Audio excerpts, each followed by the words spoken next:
kanina masakit yung hanggang saan lang. Ganyan lang, di ba? Ngayon, antay na. Nawala rin sakit dito, no? Yung buto, nalaglag. Wala pa yun. Yung sa kanila, wala pa yun. Sa ulit. Ano? Ilang years mo na ito naramdaman? Tagal na. Nawala yung mata, no? Ito, walang grasa. Ito, na-over sa grasa. Yung buto bumaba, sila yung kilikili. Kaya humahakas niya. Kaya nakakot siya. Sige. Tama na. Tapusin na natin to. Nakuha to sa basketball. Subukan na doon. Nakuha to sa basketball. Buti bata ka pa. Matanda-tanda ka na, masakit na eh. Hindi mo na magagalaw.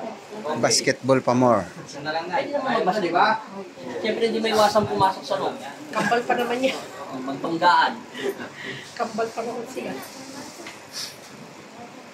Natural lang pangin. Okay. Okay. Kumain na tayo. Hindi naman natin sa meses lang.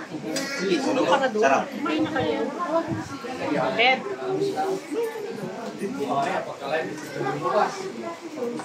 Lagay yung kamay sa bato. Bagsak mo lang. Bagsak mo lang. Inga. Yan mo lang. Ano lang hangin. Yan, tama na. Sarap. Aray. Sarap, tumulog, sarap. Ako naman tulog yan yung ganyan. Tayo. Yaman po. Tangkad pala siya. Oo, lagi.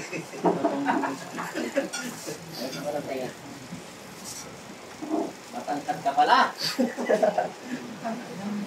Ay, dala ko tayo. Angat mo na kamay mo. Ano lang pinag-iba? Maganda, no? Wala na sakit. Parang paka mo. Thank you, Lord. Sa tagal ng panahon, ngayon lang siya natsambahan. Sa'yo na. Wala na, no? Yung kanina, yung kay Kuya, gano'n din yan eh. Kung may ganyan ka naman naman isang ganyan. Hanggang ganyan ko lang siguro. Ayos na yung pagkaramdam mo, kuya. Ano pa rin daw? Palagay ka na lang isa para hindi mabasa. Sigurado kahit isa-isay mo na lang. Wala na yung humahatak. Mga ilang taon? Sabihin mo na lang, lagpas na 1 taon. Baka matagal na. O, pala na. Bye-bye na. Sir, bye-bye. Thank you, Lord. Thank you.